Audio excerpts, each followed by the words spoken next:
সব থেকে highest number কার? সব থেকে হাইস্ট নাম্বার কার? এসে জিডিতে Chanakya defence academy highest number কার? ও কিন্তু একাডেমি টপ করেছে। তো সৌরভের মুখ থেকে আমার সিআইএসএফ পেয়েছে। তো আসুন ওর মুখ থেকে দু চারটি কথা আমরা শুনি বিস্তারিত। মুখে অ্যাড দেখি, তো আমি প্রথমে ভাবলাম যে হয়তো ফেক হতে পারে। তো আমি বাড়িতে কথা বললাম, বাড়িতে রাজি ছিল না।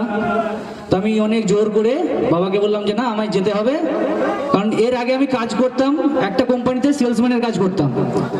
ওখানে একটা হতো না, তখন আমি ভাবলাম, ওখানে আমাকে একজন স্যার বলেছিল যে সৌরভ তুই যা, তুই পারবি, তোর হাইট আছে, বয়স আছে, তুই যা, চেষ্টা কর। ওনার কথা শুনে আমি এসেছিলাম।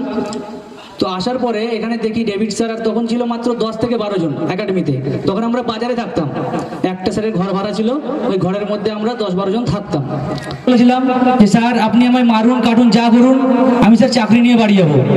মাঝখানে অনেক কষ্ট